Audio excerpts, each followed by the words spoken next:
The Winchester rifle felt heavier than usual in Thea Carmichael's trembling hands as she stood on the porch of her small homestead outside St. George, Utah, watching three men ride slowly up the dusty path toward her house on that scorching August afternoon in 1878. Her two children, 7-year-old Samuel and 5-year-old Lucy, played behind her in the dirt yard, oblivious to the tension coiling through their mother's spine like a rattlesnake ready to strike.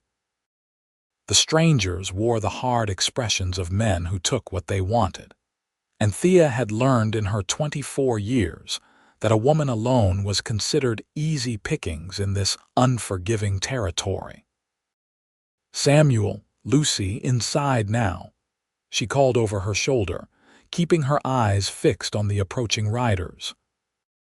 Her voice carried the kind of authority that made her children obey without question, their footsteps pattering quickly across the wooden planks and through the door she'd left open behind her. The lead rider, a man with a scarred face and tobacco-stained teeth, pulled his horse to a stop about 20 feet from her porch. His companions flanked him on either side, hands resting casually near their sidearms in a way that was meant to intimidate. "Afternoon, madam," the scarred man said, tipping his hat in a mockery of courtesy. "Name's Dutch Carver. We're looking for water for our horses. Saw your well from the road." Thea's finger moved closer to the trigger of her rifle. "Well's run dry," she lied. "You'll have to move on to town. It's only 3 miles east." Dutch Carver's smile didn't reach his cold eyes. "Now that's funny, because I can see your laundry hanging there on the line, looking fresh washed. Don't seem like the laundry of a woman with a dry well." Before Thea could respond, the sound of a fourth horse approaching made all of them turn. A tall rider on a paint horse came into view, moving at an easy canter that suggested confidence rather than haste. The man wore a dark hat pulled low, a blue cotton shirt rolled up to his elbows, and a gun belt that sat comfortable on his hips like it belonged there. Even from a distance, Thea could see he was younger than the other men, perhaps in his late 20s, with a strong jawline and eyes that seemed to take in everything at once. "Dutch Carver," the newcomer said, his voice carrying a pleasant drawl that had a steel edge underneath. "Didn't expect to find you this far south. Heard you were wanted up in Colorado for cattle rustling." Dutch's expression soured. "Zachariah Dalton. Should have known I'd run into you eventually. Still playing lawman even though you don't wear a badge anymore." Zachariah brought his paint to a stop between Dutch's group and Thea's porch, positioning himself as a barrier. "Don't need a badge to recognize trouble when I see it. This lady clearly asked you to move along. I suggest you do that." "3 of us, one of you," one of Dutch's companions pointed out, his hand moving to his gun. Zachariah's posture didn't change, but something in his eyes went hard as flint. "That's true. But I'm faster than all 3 of you, and we both know it, Dutch. You remember what happened in Silver City. You really want to find out if I'm as quick as I used to be?" The silence stretched out for what felt like an eternity to Thea, her heart hammering against her ribs. She kept her rifle trained on Dutch, ready to help if shooting started, though she'd never actually fired at a person before. Her late husband Martin had taught her to shoot, but he died from pneumonia 2 winters ago, leaving her alone with 2 small children and a struggling homestead. Finally, Dutch spat into the dirt. "This isn't over, Dalton." "It is for today," Zachariah replied calmly. Dutch jerked his horse's reins and turned, his companions following suit. They rode back down the path at a faster pace than they'd come, dust kicking up behind them. Zachariah stayed still, watching until they disappeared from view before turning his paint toward Thea's porch. "Madam, I apologize for the trouble," he said, removing his hat to reveal dark hair slightly damp with sweat. His eyes were a striking gray-blue that reminded her of storm clouds over the desert. "Name's Zachariah Dalton. I've been tracking those men for 2 days. They robbed a stagecoach near Cedar City." Thea slowly lowered her rifle, though she didn't set it down completely. "Thea Carmichael, I appreciate your help, Mr. Dalton, but I had the situation handled." A slight smile tugged at the corner of his mouth. "I don't doubt that, Mrs. Carmichael. But 3 against 1 isn't good odds, no matter how steady your hands are, and I noticed they were shaking just a bit." Heat rushed to Thea's cheeks, partly from embarrassment and partly from irritation at being so easily read. "Well, they're gone now, so thank you. I'd offer you water for your horse, but as you heard, my well is supposedly dry." "I heard what you told those men," Zachariah said, his eyes showing understanding. "Smart thinking. But if the offer's genuine, my horse would appreciate it. We've been riding hard." Thea studied him for a long moment. Her instincts, honed by necessity over 2 years of widowhood, told her this man was different from Dutch Carver and his ilk. There was something honest in his face, something that reminded her of Martin, though they looked nothing alike. "The water trough is by the barn," she finally said, gesturing with her free hand. "Help yourself." "Much obliged." Zachariah replaced his hat and guided his paint toward the barn. Thea watched him go, then turned to find both her children peering out from behind the door frame, eyes wide with curiosity and residual fear. "Is the man with the nice horse staying for supper?" Lucy asked, her blonde curls bouncing as she stepped fully onto the porch. "No, sweetheart, he's just watering his horse and then he'll be on his way," Thea said, though even as the words left her mouth, she felt a strange reluctance about them. Samuel, darker-haired like his father had been, tugged on her skirt. "He saved us from the bad men, Mama. Papa always said we should feed people who help us." Thea looked down at her son's earnest face and felt her heart constrict. Martin had indeed taught their children about hospitality and gratitude. It felt wrong to send away someone who'd likely prevented a very bad situation, badge or no badge. By the time Zachariah returned from the barn, leading his paint by the reins, Thea had made up her mind. "Mr. Dalton, it's coming on evening. I'd be obliged if you'd join us for supper. It's not much, just stew and cornbread, but it's the least I can offer for your help." Zachariah paused, seeming to weigh the invitation. "I wouldn't want to impose, madam. I know you've got enough to handle without adding a stranger to your table." "You're not a stranger anymore," Lucy piped up, having inherited her mother's forthright nature. "You're the man who scared away the bad men. Mama always says knowing someone's name makes them not a stranger." A genuine smile crossed Zachariah's face, transforming his features from merely handsome to something that made Thea's stomach flutter in a way she hadn't felt since before Martin's death. "Well, if your mama says so, then I suppose it must be true. I accept your kind invitation, Miss Lucy." Lucy giggled, and even Samuel smiled, though he stayed closer to Thea's side, still wary of this newcomer in the way of children who'd learned that the world could be dangerous. Thea led them all inside her modest house, acutely aware of how small and shabby it must seem to a man who'd clearly traveled extensively. The main room served as kitchen, dining area, and sitting room combined, with 2 small bedrooms branching off from it. Everything was clean but worn, the furniture built by Martin's hands years ago, the curtains faded from the harsh Utah sun. "You have a good place here," Zachariah said, and his tone suggested he meant it. "Good bones, solid construction. Your husband was a skilled carpenter." The past tense made Thea pause. "How did you know Martin was gone?" "The way you held that rifle," Zachariah said gently. "A woman with a man doesn't hold a gun like the world's on her shoulders, And your children's clothes, they're well mended but clearly made over from adult clothing. A widow's work, making do with what remains. Thea turned away, busying herself with stirring the stew pot hanging over the fireplace. She'd become so accustomed to people in town knowing her situation that she'd forgotten how telling the details of her life must be to an observant stranger. "Martin died from pneumonia 2 winters past," she said, keeping her voice steady. "We manage well enough on our own." "I'm sure you do," Zachariah replied, and there was no pity in his voice, only respect. "Takes strength to keep a place like this running alone. Those fields out there, they look well tended. The animals healthy. You're doing more than managing, Mrs. Carmichael. You're succeeding."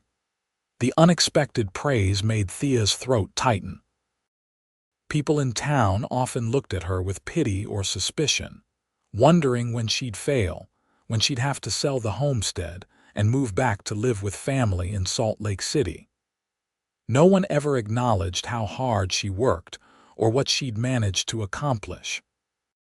"Thank you," she said softly, then cleared her throat and spoke louder. "Samuel, please set the table. Lucy, go wash your hands and face at the basin." The children jumped to obey, clearly on their best behavior with company present.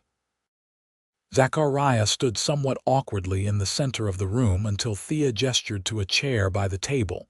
"Please sit, Mr. Dalton. Supper will be ready shortly." "Would you mind calling me Zachariah?" he asked, settling into the chair. "Or Zach, if that's easier." "Mr. Dalton makes me feel like my father." Thea ladled stew into bowls, considering. Using his given name felt intimate, a familiarity she wasn't sure she should allow. But refusing seemed unnecessarily formal given that he'd likely saved her from being robbed or worse. "Zachariah, then," she agreed, "and you may call me Thea if you'd like." The supper that followed was surprisingly comfortable. Zachariah had a gift for talking to children, asking Samuel about his interest in the horses, and listening to Lucy's rambling story about a bird's nest she'd found near the chicken coop. He complimented Thea's cooking genuinely, having 2 helpings of both stew and cornbread. "You mentioned you used to wear a badge," Thea said during a lull in conversation. "Why did you stop?" Zachariah's expression grew distant. "I was a deputy marshal up in Wyoming Territory for 3 years. Good work, mostly. But I lost my partner during a shootout with bank robbers. He had a wife and a baby daughter. After that, I couldn't bring myself to keep doing it, knowing someone might get the same news about me one day." "But you still track men like Dutch Carver," Thea observed. "Only when they cross my path," Zachariah said. "I'm not looking for trouble anymore. I'm actually headed to California to start fresh. My brother has a ranch near Sacramento. He's asked me to partner with him." Something sank in Thea's chest at those words, though she had no right to feel disappointed.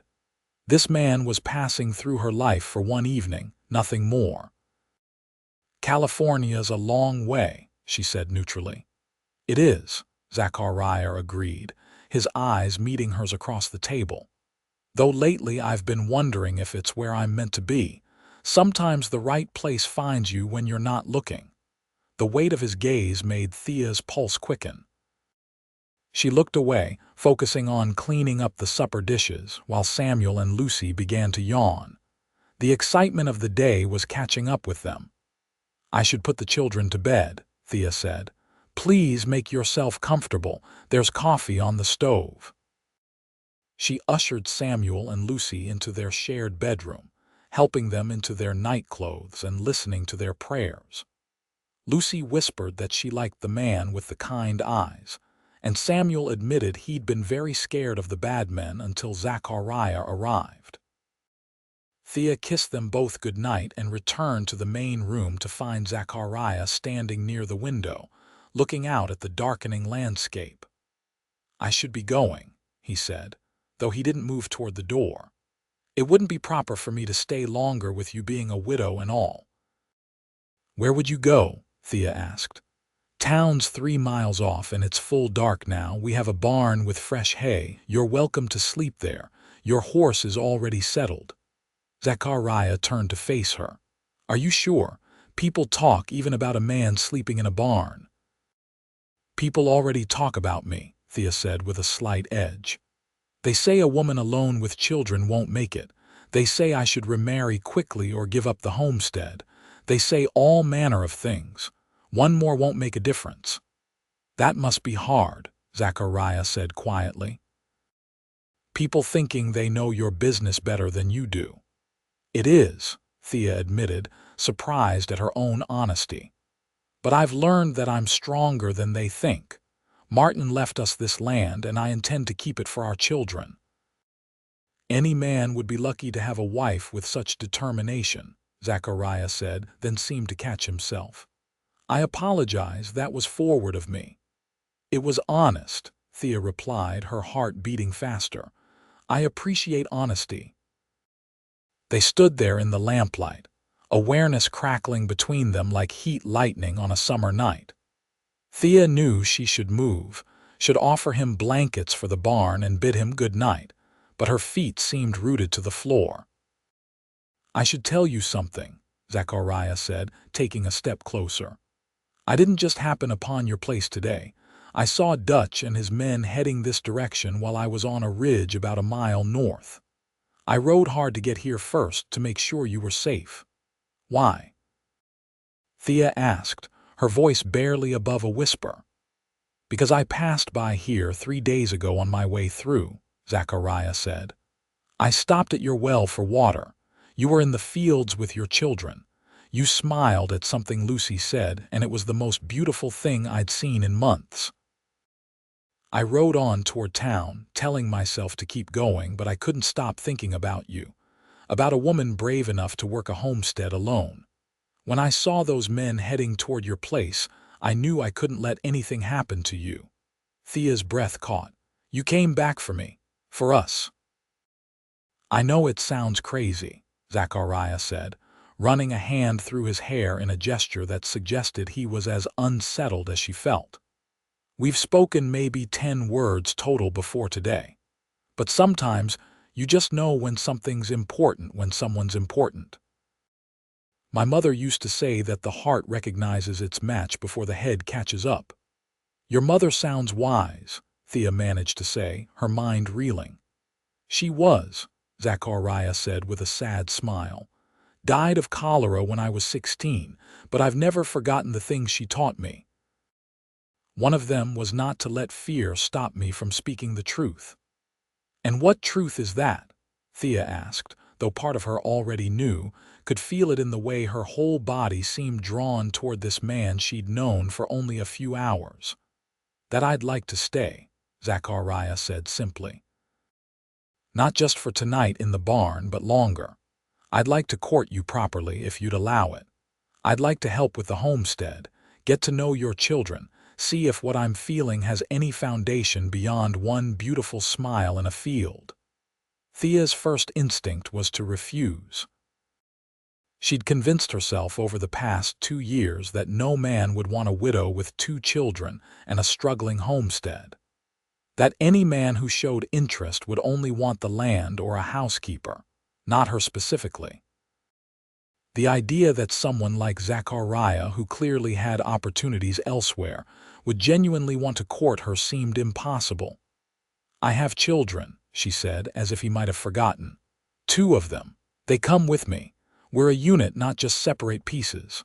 I know, Zachariah said. I want you all. Those 4 words hit Thea with the force of a physical blow. I want you all. Not just the land, not just a woman to warm his bed, but all of them. The package deal she'd been sure would drive any potential suitor away. You don't even know us, she protested weakly. Then let me learn, Zachariah said, moving closer still, close enough that she could see the flecks of darker blue in his gray eyes. Let me stay and help with the harvest coming up. Let me prove I mean what I say. If at the end of it you want me to go, I'll go. But give me a chance, Thea. Give us a chance. Thea looked into his face and saw none of the calculation she'd seen in the few other men who'd expressed interest since Martin's death. She saw only sincerity and a hope that matched the sudden flowering of hope in her own chest. "You can stay in the barn for now," she said, her voice trembling slightly. "We'll see how things go. But Zachariah, I need you to understand something. My children are my priority. If this doesn't work out, if you decide we're too much trouble, I need you to be honest and leave cleanly. I won't have them getting attached to someone who's going to disappear." "I understand," Zachariah said solemnly, "and I give you my word. I'm not a man who makes promises lightly, but when I make them, I keep them." Thea nodded, not trusting herself to speak further. She gathered some blankets from the chest in her bedroom and walked with Zachariah to the barn, the night air cool against her flushed cheeks. The stars overhead were brilliant, the kind of endless Utah sky that had made her fall in love with this land in the first place. "Thank you," Zachariah said as he took the blankets from her, "for taking a chance on a stranger." "You're not a stranger anymore," Thea replied, echoing Lucy's earlier words. "You're the man who came back." She left him in the barn and returned to the house, her mind whirling. She'd just agreed to let a man she barely knew stay on her property, to court her, to become part of her children's lives. It was reckless and impulsive and completely unlike her usual careful nature. But something about Zachariah felt right in a way she couldn't explain, a bone-deep certainty that this was meant to happen. Sleep came slowly that night, and when it did, her dreams were full of gray-blue eyes and a smile that made her feel like she might not have to be strong and alone forever. The next morning dawned bright and hot, promising another scorching August day. Thea rose early as always, dressed quickly, and started breakfast before the children woke. She was surprised to look out the window and see Zachariah already up and working, repairing a section of fence that had been sagging for weeks. By the time Samuel and Lucy stumbled sleepily into the main room, Zachariah had finished the fence and was feeding the chickens, a chore Thea usually had to nag Samuel to complete. "Mama, the man is still here," Lucy observed, pressing her nose against the window glass. "His name is Zachariah, and yes, he's going to be staying for a while," Thea said, her heart fluttering nervously. "He's going to help us around the homestead." "Is he going to be our new papa?" Lucy asked with the blunt curiosity of a 5-year-old. Thea nearly dropped the eggs she was cracking into the skillet. "Lucy, that's not how things work. Zachariah is our friend. He's helping us. That's all for now." Samuel, more reserved than his sister, watched Zachariah through the window with a thoughtful expression. "He works like Papa did," he said quietly. "Papa always did the morning chores early so you could make breakfast without worrying." Thea's eyes stung with unexpected tears. She'd forgotten that detail, how Martin had always risen before dawn to handle the animals so she could focus on the children and the meals. The fact that Zachariah had instinctively done the same thing felt like a sign, though of what she wasn't entirely sure. When Zachariah came in for breakfast, he'd already worked up a sweat despite the early hour. He washed at the basin outside and thanked Thea with genuine appreciation for the simple meal of eggs, bacon, and biscuits. "I was thinking," he said as they ate, "that I noticed your irrigation ditches could use some clearing. Sediments built up. If we clean them before the next rain, you'll get better water flow to your crops." "I've been meaning to do that," Thea admitted, "but it's hard work alone." "Not alone anymore," Zachariah said, his eyes meeting hers with an intensity that made her stomach flip. "If you're willing, I mean." "I'm willing," Thea said softly. The days that followed fell into a pattern that felt both strange and natural. Zachariah worked from dawn until dusk, tackling all the repairs and heavy labor that Thea had been struggling to manage alone. He fixed the barn roof, reinforced the chicken coop against predators, and cleared the irrigation ditches as promised. But more importantly, he spent time with Samuel and Lucy, teaching Samuel how to properly saddle a horse and listening patiently to Lucy's endless questions about everything from why the sky was blue to whether horses dreamed. Thea found herself watching him constantly, looking for signs that this was too good to be true, that he'd grow tired of the hard work and the children's demands. But those signs never came. Instead, she saw a man who seemed genuinely happy to be there, who laughed at Lucy's jokes and praised Samuel's efforts at helping with chores in the evenings after the children were in bed. Thea and Zachariah would sit on the porch and talk. She learned about his childhood in Kansas, how his father had been a blacksmith and his mother a schoolteacher, how he'd gone west at 18 looking for adventure and found it in the form of a marshal's badge, how he'd seen too much violence and too much death and wanted a quieter life now, one filled with growing things instead of destroying them. In turn, she told him about meeting Martin at a church social in Salt Lake City, how they'd married young and moved to St. George with dreams of building something lasting, how he'd been a good man, a kind father, and how his death had shattered her world, how she'd considered giving up, but couldn't bear the thought of losing the legacy he'd left for their children. "You're remarkably strong," Zachariah said one evening about 2 weeks after his arrival. They were sitting on the porch steps, the night air finally cooling after another brutal day. "I don't think you realize how much." "I don't feel strong," Thea admitted. "I feel like I'm barely holding everything together most days." "That's what strength is," Zachariah said. "Holding on when letting go would be easier, keeping going when you're exhausted. You do that every day." Thea turned to look at him in the dim light spilling from the house. "Why are you really here, Zachariah? You could be in California by now. You could be starting that ranch with your brother." "I wrote to my brother last week," Zachariah said. "Told him I wouldn't be coming, at least not now, maybe not ever." Thea's heart jumped. "Why would you do that?"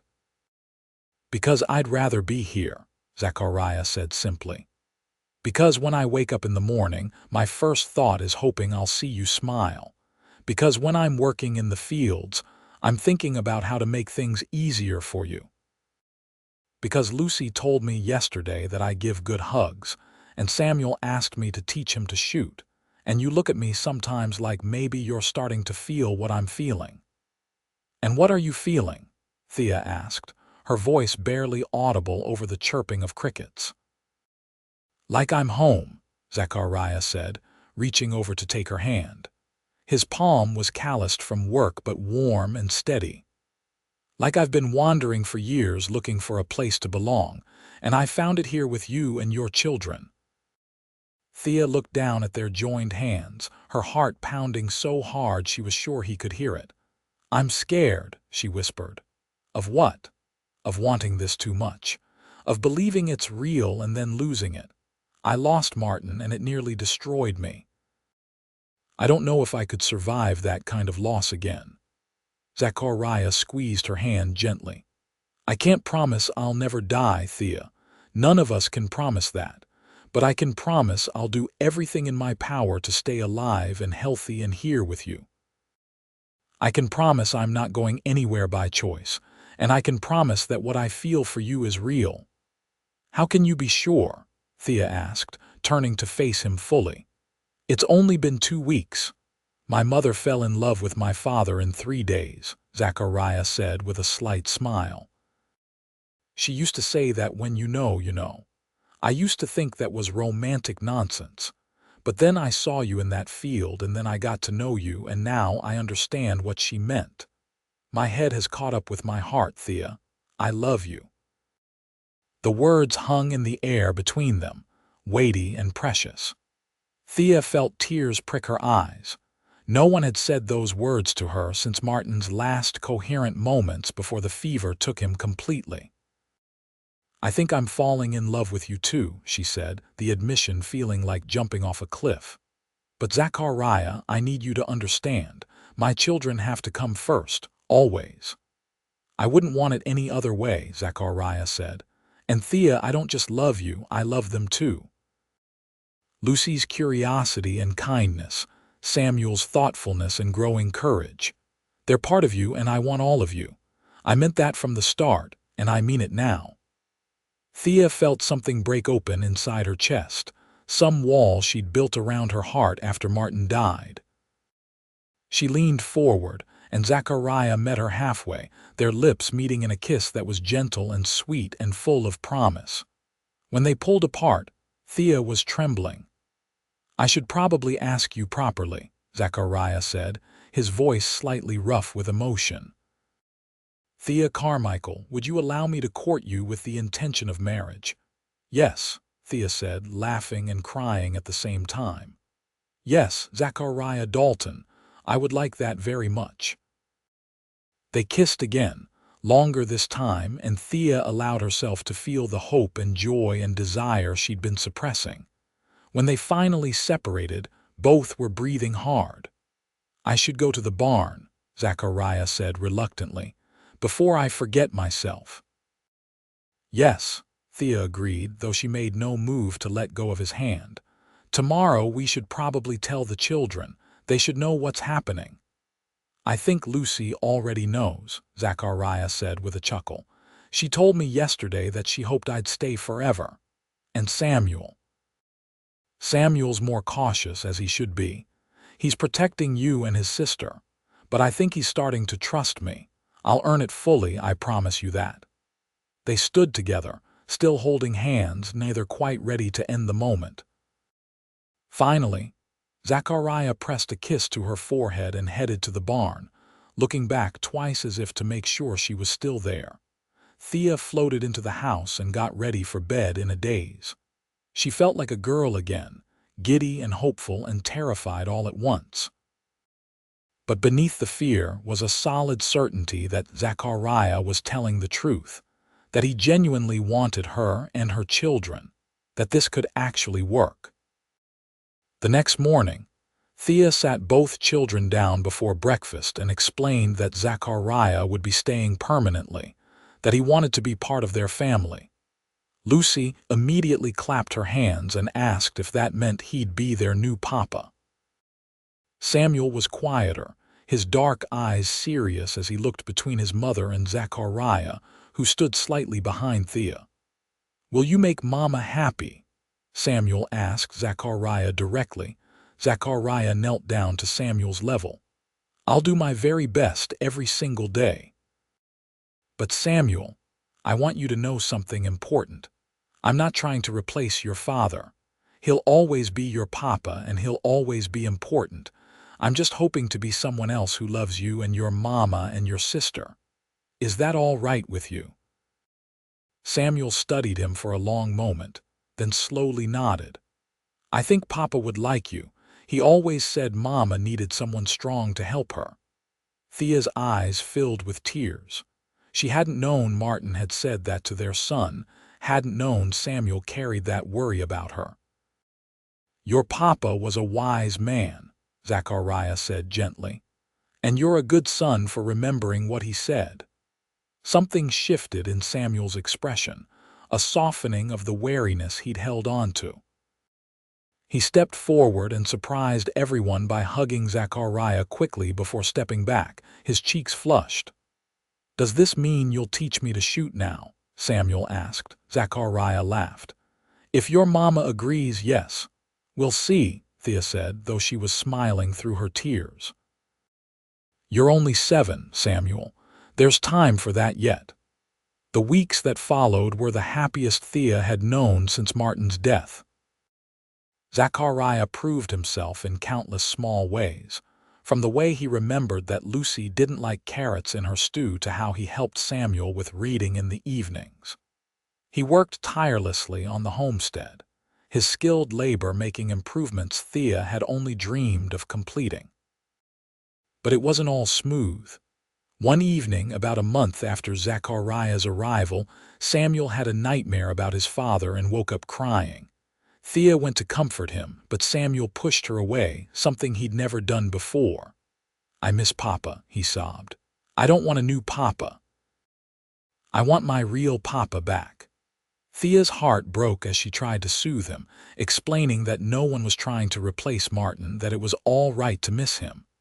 But Samuel wouldn't be consoled, his grief raw and overwhelming.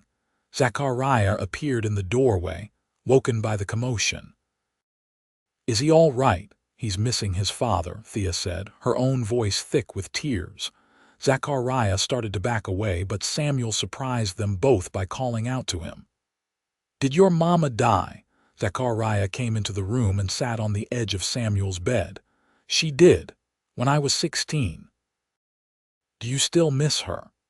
"Every day," Zachariah said honestly.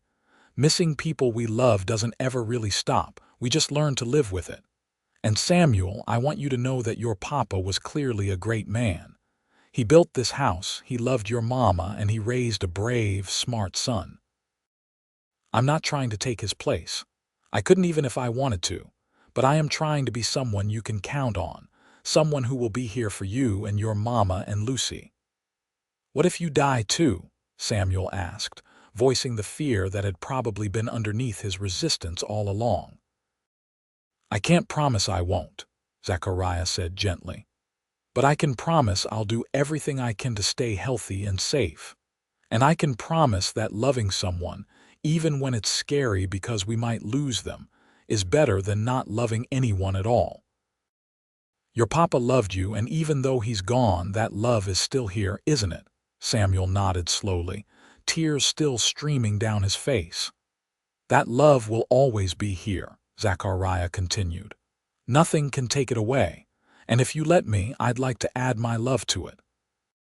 Not instead of your papa's, but alongside it. What do you think?" Samuel was quiet for a long moment, then nodded. "I think that would be all right." Zachariah stayed with Samuel until he fell back asleep, and when he and Thea finally left the room, she pulled him into a fierce embrace. "Thank you," she whispered against his chest. "Thank you for understanding, for not being hurt or angry." "How could I be angry at a boy missing his father?" Zachariah said, stroking her hair. "Samuel's allowed to have complicated feelings about all this. We all are." "I love you," Thea said, meaning it with her whole heart. "I love you so much it scares me." "I love you too," Zachariah replied. "And Thea, I want to marry you. I know we said we'd take time for a proper courtship, but I don't need more time. I know what I want. I want to wake up with you beside me for the rest of my life. I want to raise Samuel and Lucy as my own. I want to build a future with you. Will you marry me?" Thea pulled back to look into his face, seeing nothing but sincerity and love in his expression. "Yes," she said. "Yes, I'll marry you." They kissed deeply. Passion and promise mingled together, and Thea felt like her life was finally moving forward instead of just surviving day to day. They married 6 weeks later in a simple ceremony at the small church in St. George. Samuel stood beside Zachariah as his best man, proud and serious in his Sunday clothes. Lucy scattered wildflowers down the aisle, her blonde curls bouncing with each step. The townspeople who doubted Thea's ability to survive as a widow watched with surprise, as she married a man who clearly adored her and her children. The wedding night was tender and passionate, Zachariah taking his time to learn what pleased Thea, showing her with his body what he'd already told her with words. For the first time in 2 years, Thea didn't feel alone in her bed, didn't feel the crushing weight of being the only adult responsible for everything. She had a partner again, someone to share both burdens and joys. The first year of their marriage was an adjustment. Zachariah moved from the barn into the house, into Thea's bedroom, into the daily rhythms of their family life. There were moments of friction, times when Thea struggled to let someone else make decisions about the homestead, she'd managed alone for so long. Times when Zachariah had to learn that being a father meant picking your battles, and that children didn't always respond to logic. But there were far more moments of joy. The first time Samuel called Zachariah Pa without self-consciousness. The evening Lucy crawled into Zachariah's lap and fell asleep during a story, trusting him completely. The morning Thea realized she was pregnant and saw the pure happiness on Zachariah's face when she told him. Their son was born the following spring, a healthy baby boy they named Martin Zachariah Dalton, honoring both the past and the present. Samuel and Lucy doted on their baby brother, and Zachariah proved himself a natural father, walking the floor with the baby during colicky nights and changing diapers without complaint. 2 years after that, they welcomed twin girls, Sarah and Rebecca, completing their family in a way that felt perfectly right. The homestead thrived under Zachariah's care, growing from a struggling operation into a prosperous farm that provided well for their growing family. On a warm evening 5 years after Zachariah first rode onto her property, Thea stood on the porch watching her family. Samuel, now 12, was teaching young Martin how to feed the chickens. Lucy, 10 years old and full of energy, was playing with the twins in the yard, their laughter ringing out across the land. Zachariah was finishing up work in the barn, and she could hear him whistling a tune he often sang to the children. She thought back to the woman she'd been that day when Dutch Carver and his men had ridden up her path. She'd been so alone, so convinced that no man would want a widow with children and a struggling homestead. She'd believed that chapter of her life, the chapter that included love and partnership, was over forever. And then Zachariah had appeared with his gray-blue eyes and his honest heart, and he'd said those words that changed everything. "I want you all." Zachariah came up behind her now, wrapping his arms around her waist and resting his chin on her shoulder. "What are you thinking about?" "How lucky I am," Thea said, leaning back into his embrace. "How lucky we all are." "I'm the lucky one," Zachariah murmured, pressing a kiss to her neck. "I found my home when I'd almost given up on having one." "Did you really?" Thea asked, turning in his arms to face him. "Or did home find you?" Zachariah smiled, that smile that still made her heart skip after 5 years together. "Maybe both. Maybe we found each other." Lucy came running up to the porch, twin girls toddling after her as fast as their little legs could carry them. "Mama, Pa, can we have a story before bed tonight? Please?" "Of course, sweetheart," Thea said, reaching down to scoop up Sarah while Zachariah picked up Rebecca. They all trooped inside, the house that had once felt too empty now filled to bursting with love and laughter. As Zachariah gathered all the children together for a story, his deep voice bringing the tale to life, Thea watched her family and felt a peace so profound, it brought tears to her eyes. She'd believed no man would want a woman with children, that her chance at love had died with Martin. But Zachariah had proven her wrong in the best possible way. He hadn't just wanted her despite her children. He'd wanted them all, completely and genuinely, and in doing so, he'd given her back something she thought she'd lost forever: hope. The years continued to pass in a blur of busy contentment. Samuel grew into a strong young man who helped Zachariah run the homestead with increasing skill and responsibility. Lucy developed her mother's determination and her father's kindness, becoming a natural leader among the younger children. Martin, Sarah, and Rebecca thrived, their childhood filled with the security and love that came from parents who adored each other and them. The homestead expanded as Zachariah's hard work and smart decisions paid off. They bought additional acreage from a neighbor moving back east, built a larger barn, and established a small herd of cattle that supplemented their income from crops. Thea started a vegetable garden that became renowned in St. George, selling her surplus at the general store. But success didn't change the core of who they were. Zachariah still rose early to handle morning chores so Thea could focus on the children. Thea still looked at him sometimes with wonder that this good man had chosen her, chosen all of them. They still sat on the porch in the evenings after the children were in bed, talking about everything and nothing, hands clasped together. When Samuel turned 16, he shyly asked Zachariah's permission to court a girl from town, the daughter of the feed store owner. Zachariah and Thea looked at each other, seeing in each other's eyes the realization that their oldest child was growing up. "You love her?" Zachariah asked Samuel seriously. Samuel blushed. "I think so, Pa. I think about her all the time. I want to make her happy." "Then you have my blessing," Zachariah said. "But Samuel, remember what we've talked about. You treat her with respect. You treat her like she's precious because if you love her, she is." "Like you treat Mama," Samuel said. "Exactly like I treat your Mama," Zachariah agreed, putting his arm around Thea's shoulders. Samuel's courtship proceeded sweetly, and 2 years later he married his sweetheart in the same church where Zachariah and Thea had wed. Watching her son pledge his life to someone else brought both joy and bittersweet nostalgia to Thea. Her baby was a man now, starting his own family, though he and his bride would live on the homestead and help run it.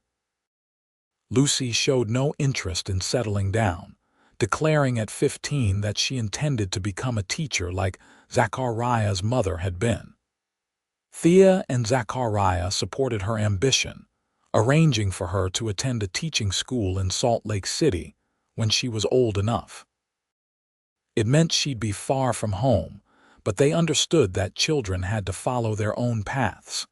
The younger children continued to grow and flourish. Martin showed an aptitude for working with horses that delighted Zachariah, who began teaching him training techniques. Sarah inherited her mother's way with plants and spent hours in the garden. Rebecca, the quietest of the children, loved books and learning, often reading aloud to the family in the evenings. On their 10th wedding anniversary, Zachariah surprised Thea with a trip to Salt Lake City, just the two of them. It was the first time they'd been away from the children overnight since their marriage, and Thea felt both excited and nervous. "I can't remember the last time we had a whole day to ourselves," she said as they rode the stagecoach north. "I can," Zachariah said with a grin. "It was the day before little Martin was born, and before that our wedding night." Thea laughed, swatting his arm. "We've been busy." "We have," Zachariah agreed, his expression growing more serious. "But Thea, I wanted this time with you. I wanted to remind you that you're not just the mother of my children or my partner on the homestead. You're the woman I fell in love with, the woman I still fall in love with every single day." Thea felt tears prick her eyes. The years of hard work and child-rearing had left little time for romance, though their love had never wavered. This gesture, this reminder that she was still seen as a woman and not just a mother, touched her deeply. They spent 2 glorious days in Salt Lake City, dining at nice restaurants, attending a theater performance, and staying in a hotel that felt impossibly luxurious after their simple homestead. But the best part was simply being together, talking without interruption, reconnecting in ways both emotional and physical. On the trip home, Thea rested her head on Zachariah's shoulder. "Thank you for this. I needed it more than I realized." "So did I," Zachariah admitted. "I love our children more than life itself, but I also love having you to myself occasionally." 10 years, Thea marveled. "Has it really been that long? Seems like yesterday and a lifetime ago all at once," Zachariah said. "Remember how scared you were? How sure you were that no one would want a widow with children?" "I was such a fool," Thea said, smiling. Thank goodness you were persistent. Thank goodness you were brave enough to take a chance, Zachariah corrected. You could have sent me away that first night. Part of me expected you to. I couldn't, Thea said simply. Even then, something in me recognized something in you, like we were meant to find each other. We were, Zachariah said with certainty. I truly believe that. Every choice I made, every road I took, it all led me to you. When they arrived home, the children swarmed them with hugs and stories of what had happened while they were gone. Samuel's wife, now pregnant with their first child, had managed the household beautifully. The animals were all healthy, the crops were thriving, and everything had run smoothly. That night, as they lay in bed surrounded by the familiar sounds of their home, Zachariah pulled Thea close. I want to tell you something. What is it? Thea asked, tracing patterns on his chest. When I was tracking Dutch Carver and I saw him heading toward your place, I was terrified, Zachariah said quietly. Terrified I wouldn't get there in time, that something would happen to you before I could help. In that moment, I realized I was already in love with you, even though we'd barely spoken. It didn't make logical sense, but the heart doesn't always follow logic. I remember the way you positioned yourself between us and those men, Thea said. Like you'd take a bullet for people you didn't even know. That's when I started to trust you. I would have, Zachariah said. I would have taken a bullet for you then, and I'd take one now. You and our children are everything to me. We're lucky, Thea whispered. So many people never find this. We are lucky, Zachariah agreed. But we've also worked for it. Love isn't just feeling, Thea. It's choosing each other every day. It's the hard conversations and the compromises and the putting the other person first. We've built this together. I choose you, Thea said, kissing him softly. Every day I choose you. And I choose you, Zachariah replied. I choose you all, just like I said that first night. I'll keep choosing you until the day I die. The years continued their steady march forward. Samuel and his wife had 3 children, making Thea and Zachariah young grandparents. Lucy completed her teaching education and returned to St. George to teach at the school, boarding with them during the week and riding out to their homestead on weekends.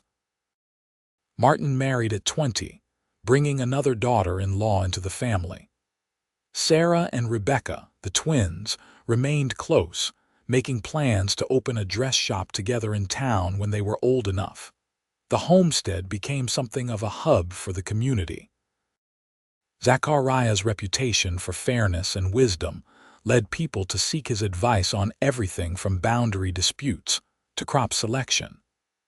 Thea's generosity meant their table always had room for one more, whether it was a traveler needing a meal or a neighbor fallen on hard times.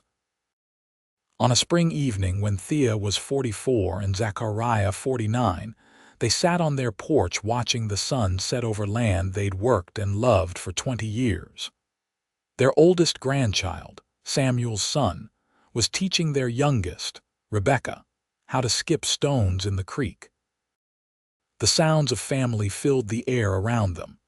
You remember what you said that first night? Thea asked Zachariah, holding his work roughened hand. When I told you I had children and they came with me. I said I wanted you all, Zachariah replied, smiling at the memory. And I meant it. You got us all, Thea said, gesturing at the bustling family around them. All of us and then some. Best decision I ever made, Zachariah said, pulling her close. Riding back to this homestead instead of continuing to California, choosing you over easy, choosing love over fear. I chose love over fear too, Thea said. I was so scared, Zachariah, so sure I'd never have this again, and then you appeared and changed everything. We changed everything, Zachariah corrected. Together. As the sun dipped below the horizon, painting the sky in shades of orange and pink, Thea reflected on the journey that had brought them here. She thought about the frightened widow she'd been, the struggling mother trying to hold onto a homestead and raise her children alone. She thought about the moment she'd seen Zachariah ride up, thinking he was just another threat to manage. She'd been so wrong. He hadn't been a threat. He'd been salvation, partnership, and love, all wrapped in the form of a cowboy who'd seen her smile in a field and decided that was worth coming back for. Their life together hadn't always been easy.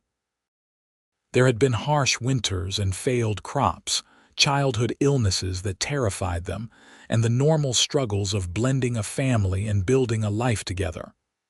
But through it all, they'd had each other. Through it all, Zachariah had kept his promise. He'd wanted them all, and he'd proven it every single day. "What are you thinking about?" Zachariah asked, noticing her thoughtful expression.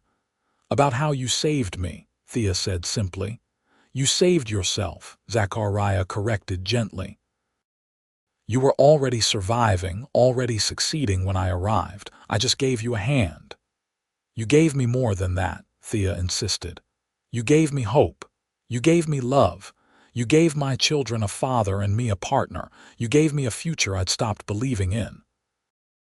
"And you gave me a home," Zachariah said, his voice rough with emotion.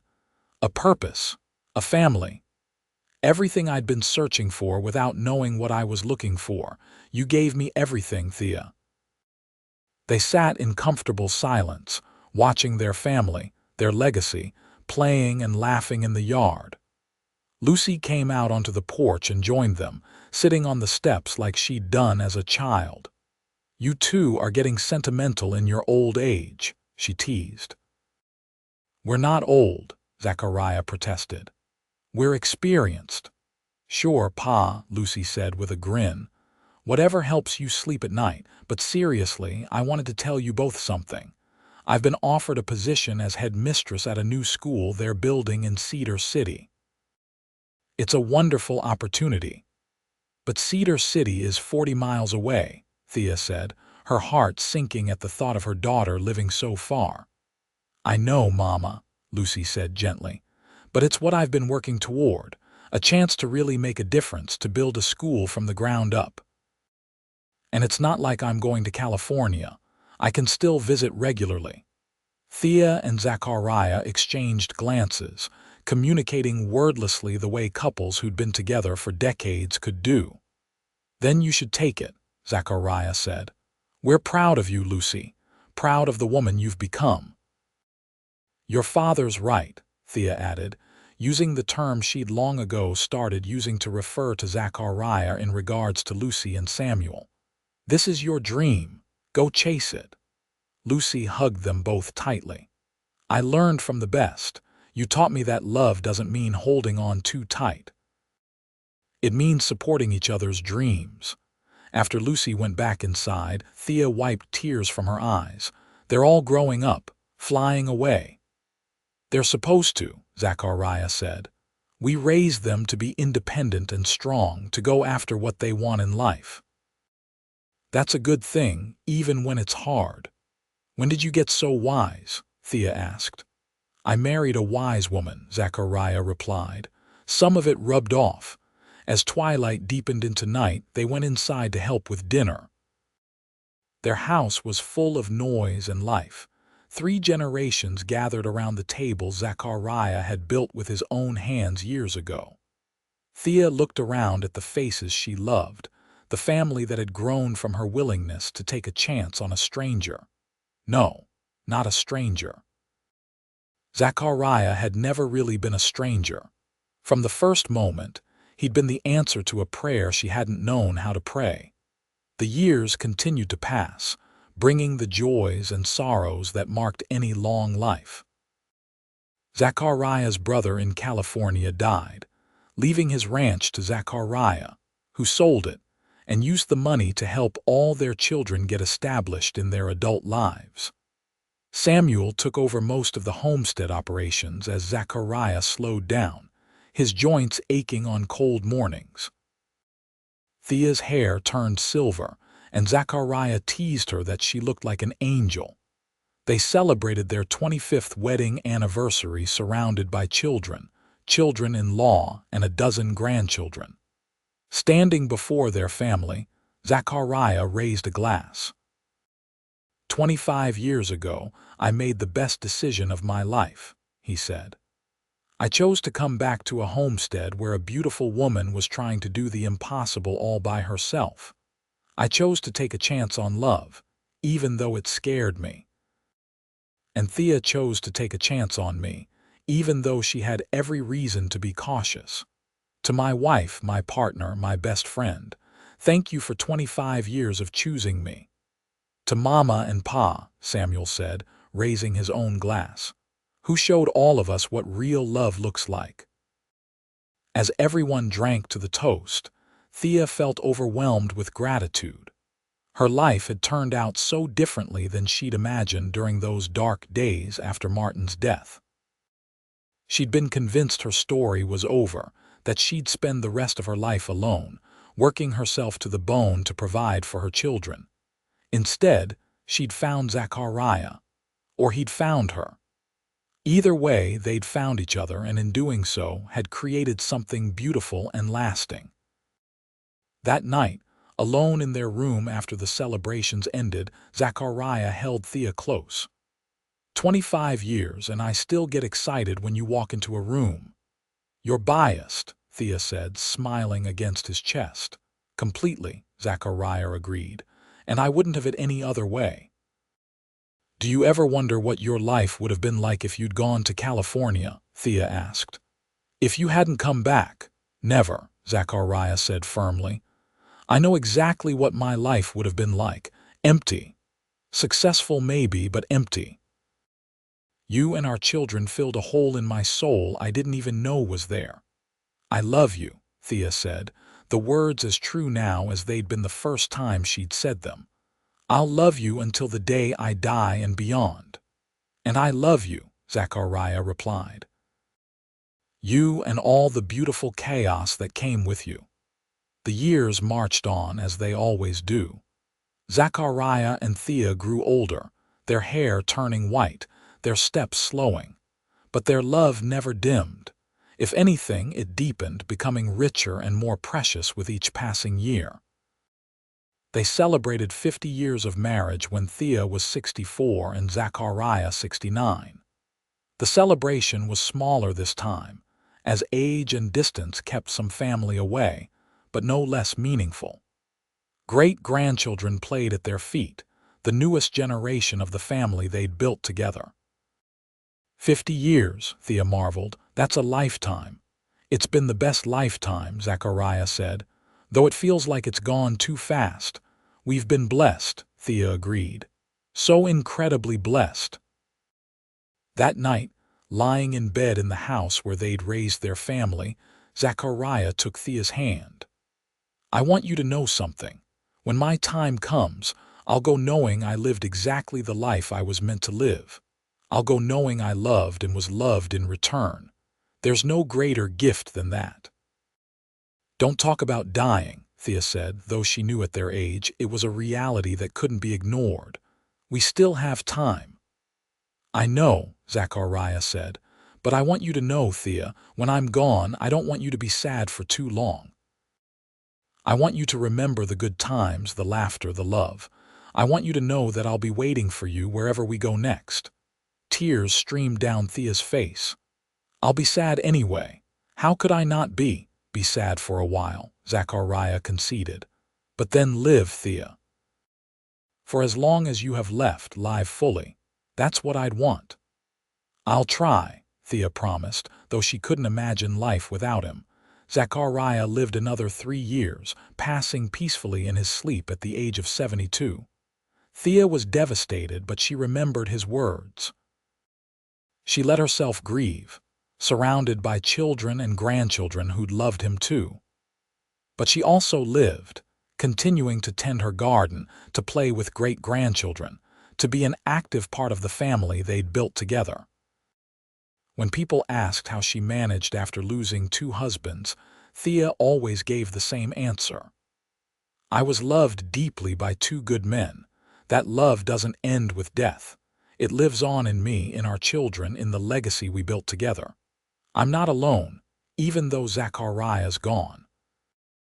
I carry him with me always. Thea lived another 8 years after Zachariah's death, dying peacefully at the age of 75 with her children around her. Her last words were simple: "Tell him I'm coming. Tell him I choose him still." They buried her next to Zachariah in the cemetery outside St. George. On her headstone, Samuel had inscribed, "Beloved wife, mother, grandmother, and great-grandmother. She believed no man would want a woman with children. He said, I want you all." Together they built a legacy of love. The homestead stayed in the family for generations, each new inhabitant knowing the story of how it all began.